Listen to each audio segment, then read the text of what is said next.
Hey everybody, welcome to another episode of Ready Set Drone, and today I'm very excited because we have the DJI Mavic Pro. It arrived yesterday. I have flown it once, but I'm going to take you through the setup process and show you how our first flight goes. So stay tuned and check it out.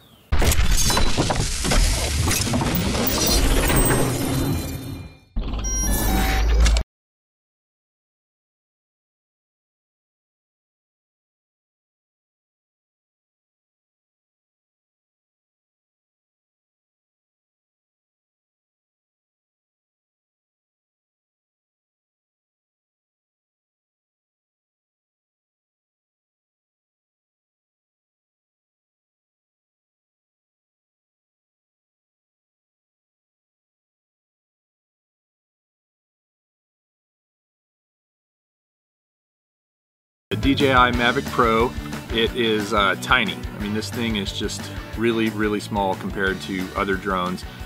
Fairly heavy, you know, it's got a lot of mass to it. The battery is out right now because it's charging, but I'm going to show you real quick. The wings or the arms just fold out like this, and then these flip back like this, and then you do that and you're pretty much ready to go. The thing's got the gimbal here in the front. Now unfortunately I opened this up at my office and took everything out, and I forgot the little bubble that goes over the gimbal. There is a protective plastic bubble that you allegedly can or cannot fly with. You can do either one. I've heard people say that you get better camera quality, and it makes sense if you take the bubble off when you fly. In the back here there is a little device, a little plastic thing that goes right in there that keeps the gimbal stabilized and in one place when you are transporting this thing, which I also do not have with me. It's at my office. But I couldn't wait to make this video, so there you go. It's got the camera sensors in the front, you can see here. It's got also sensors on the bottom that help it with landing and also help it with tracking when it's indoors. And it's super exciting. Let's check out the remote.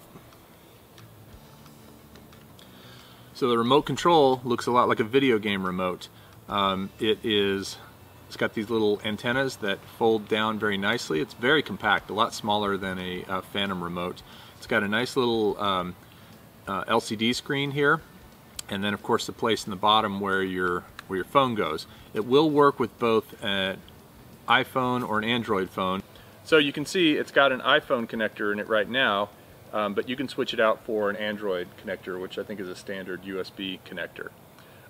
This spot right here is where you charge the remote, and this uses a standard USB plug, and the charger actually has two USB ports built into the side here, and one of them is a USB that plugs into the remote.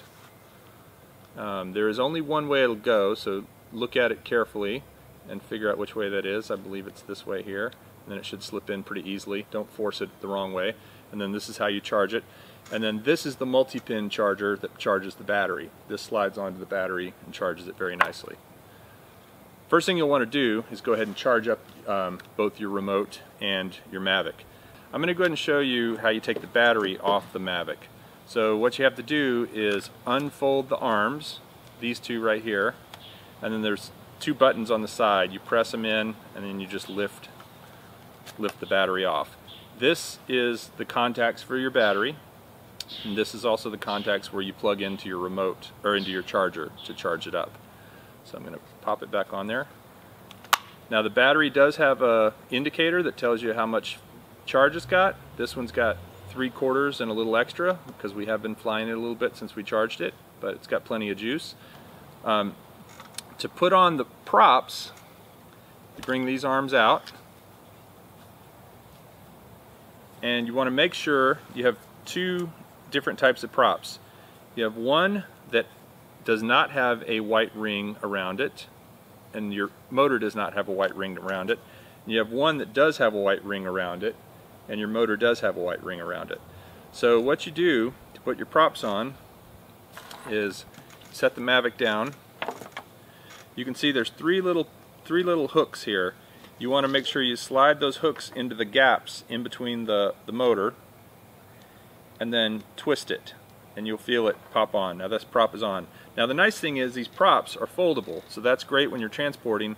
It also means you don't really have to worry about them. Centrifugal force will pull them out as the motor starts to spin. So you can start with it like that, no problem. It doesn't matter how you start.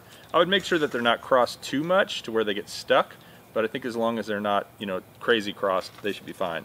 So I just put that one on. It has white circle, and that has a white circle. I'm going to go ahead and put this one on. It has no white circle, and the motor has no white circle. Got both of the rear props on. Now the next thing you're going to want to do is go ahead and make sure you have the latest DJI Go software. So this is the DJI Go app. If you haven't ever used a DJI product before, then you'll need to download it. It will tell you, I have a Phantom 4 as well. It will recognize that you have a Mavic when you plug it in. Now, I've already plugged this one in, so you can see that it's showing me that I have a Mavic. But what you do is you pull down these two grips on the remote. Now you can fly the Mavic without your app and without the phone. You just won't have a camera view, but it flies just fine. There's plenty of telemetry built into this screen right here. There are specific instructions in the manual. They say you're supposed to turn on your remote first. So I'm going to go ahead and pull my antennas up. Now the antenna position, according to the instructions, should be parallel like that and at a 45-degree angle like this. You don't want them crossed like that. You don't want them straight out like that. You want them tilted up at a 45-degree angle and parallel. The way you turn on the remote is you push the top button once and then you hold it down a second time quickly, and you'll see it say connecting. Now it's not connecting to anything because the Mavic's off. So I'm going to go ahead and turn the Mavic on. Same thing, push the button once and then hold it down a second time. You'll see it fire up. Make that famous DJI sound. And now it's giving me a compass error. It says check app. You can see what's going on there. Now I haven't turned on the app yet, so we're going to go ahead and do that. My only real big complaint about the way this is set up is once you put your phone into the holder here, it's actually kind of hard. You can't reach the home button on your phone because the remote is in the way. So I'm going to go ahead and put it in. It vibrates. The phone vibrates to tell me it's plugged in. Now I'm going to go ahead and turn on the app. So I've got DJI Go starting up here.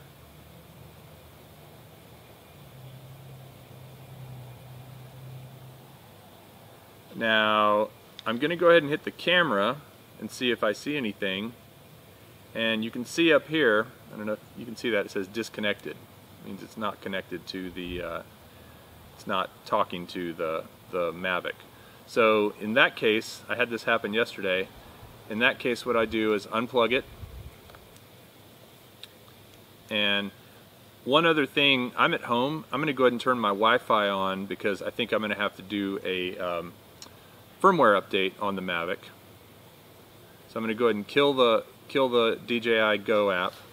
I'm going to plug it back in.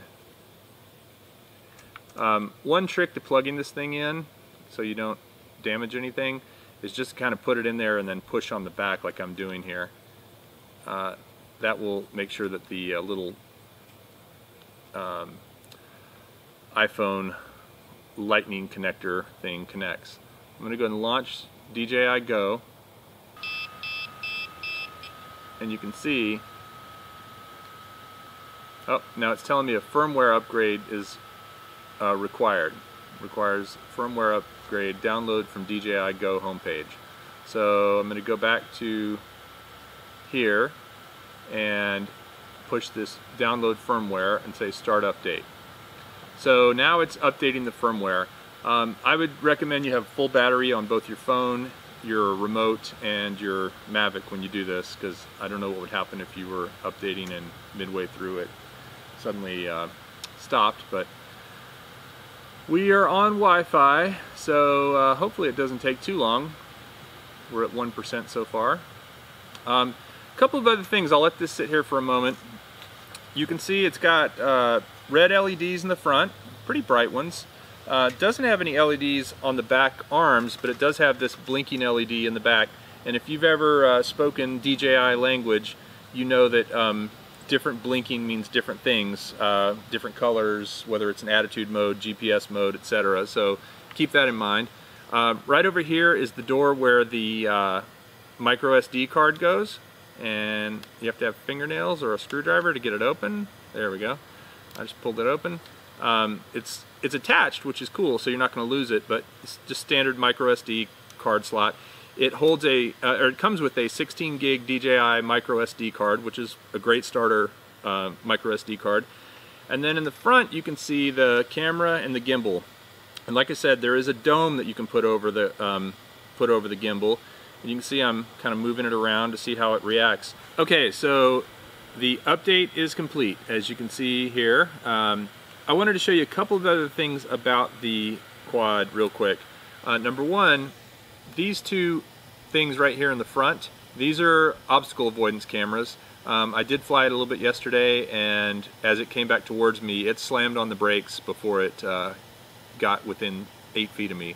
So these things work pretty well. Of course, keep in mind that it doesn't have them on the sides, the top, or the back. So if you're flying up into something, it's not going to detect it backwards or sideways. So it is kind of dangerous to fly it backwards, especially if you're using the camera on your phone to fly, because you won't be able to see what you're going to hit. It also has these sensors on the bottom. These are what allow it to fly indoors without GPS and maintain its location really well. I have noticed one thing: when you go to take off, it fires up and takes off just the same as a Phantom, but when it goes to land, it actually stops probably about 18 inches to 12 inches off the ground, holds there for a few seconds, and you've got to hold the stick down before it'll go all the way down and land. So kind of a cool feature. It makes your landing really smooth. So we've got it all updated. I'm going to go ahead and hit complete. I'm going to go ahead and hit the camera button and show you, oh, I should turn this over, show you the live view from the light bridge. Now you can see the gimbal keeps it pretty stable. Now I'm looking at the gimbal, and the gimbal kind of seems to be shaking around a little bit, but it seems to compensate for that pretty well, because I don't see that shake that I'm seeing on the gimbal in the picture. It's holding really well. There's a couple of things I know about the remote. I've only flown it once, so I don't know that much about it, but I know that to focus on or expose on a certain area, you tap that space and it will actually expose for that area. So if an area seems dark, if you have a lot of dark and light contrast in your if you have a lot of dark and light contrasty stuff in your shot, tap on the area that you want to expose for, and that's what it will expose for. I also know that your record button for video is up here on the top, so I hit that to record, hit it again to stop, and your photo video is up here on this side, so I hit that for photo. And this this wheel right here is your camera tilt. So there's tilting down, there's tilting it back up. Pretty smooth. This other one over here, you can see as I'm turning this, it's getting lighter, or as I'm turning it the other way, it's getting darker. So this is kind of a way to do manual exposure to make things lighter or darker, which is pretty nice. Also, this pause button up here, I thought yesterday it was a pause button for video. It's actually a pause button for the drone. So if you're going to hit something and you just want it to stop, hit that pause button and it throws on the brakes in midair. There's return to home over here, and then this little joystick right here I think is how you go through different modes. I'm not going to go through all that right now because honestly I don't know it all yet, but I will make a separate video where I go through the entire remote and show you all the things it does. So you can see right here it says ready to go. It's got plenty of GPS. I've got 64% battery on my drone, and I've got 91% battery on my remote, and I've got plenty of battery in my phone because it was plugged into my computer all day. So I think we're ready to go. The startup is just like the standard DJI. You pull the two sticks down and in, or you can pull them down and out, I believe, and either one will start the props spinning. And then the landing is you bring it down, it'll hover for a few seconds, and then you hold the left stick down and it'll land. So let's take off and see what it looks like. Okay, so we've got the Mavic sitting over there. in the grass, ready to take off. So pull the sticks in together, fires up the props, and up we go.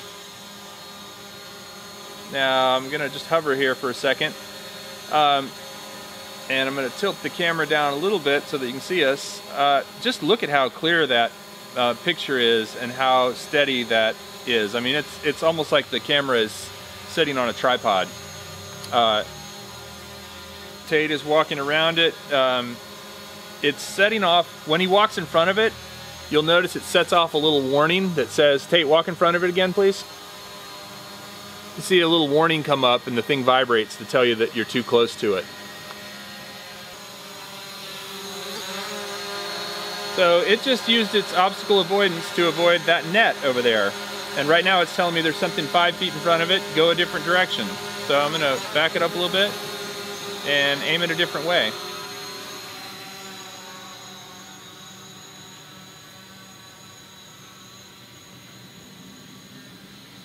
So you can see just how awesomely smooth it is.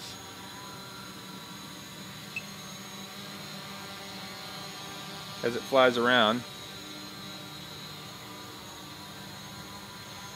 And now we'll see how close it'll get before, oh, it just threw on the brakes. So that's as far as it'll go. It's beeping at me because it doesn't like to be that close. I'm gonna back it up a little bit. Now it stopped beeping. Now I'm gonna take it up high. Now one thing, a little tip and trick when it comes to drone flying, drones always go up faster than they come down safely. So I mean, if it drops from the sky, it'll come down pretty quick. But so keep that in mind when you're taking it up high, that you don't want to take it up too high, or else you're going to potentially have to land it and lose your battery and such. So now we're looking around my neighborhood, see what's out there. See some cars going by. We are at 79 feet. I'm going to go ahead and take it up to 150. 125. Alright, I'm at 170. Kind of got ahead of me a little bit. Now let's go fly it over towards the golf course and see what it looks like.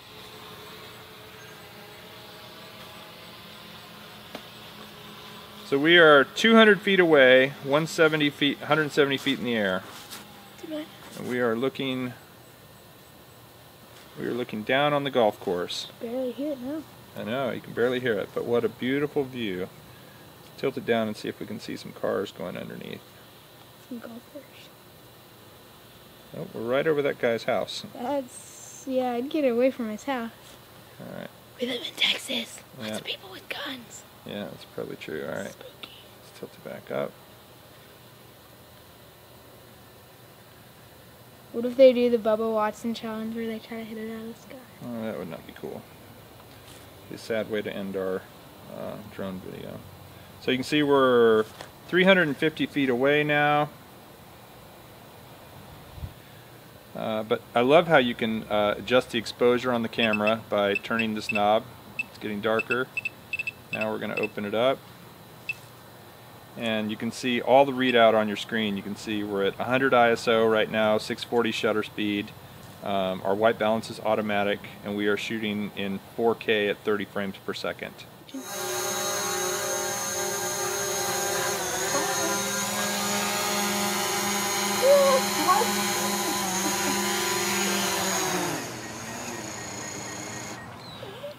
Man, this thing is amazing. The performance is outstanding. The GPS locks in. The size is incredible. The video control, everything about this thing is pretty cool. I am super excited because this will be one you can fold up, literally take with you in a backpack and take it just about anywhere. I think that DJI has really hit a home run with this. I'm excited to do a lot more with it. I realize that there's a lot of questions about it still. Feel free to leave those in the comments below. But just as a getting it out of the box and first time to fly it, actually second time to fly it, this was pretty awesome. We'll be doing a comparison to the DJI Phantom 4. We'll be doing a comparison to the Karma. We'll be doing flight time comparisons. we'll be doing all kinds of stuff with this. So stay tuned to Ready Set Drone, and we'll see you next time.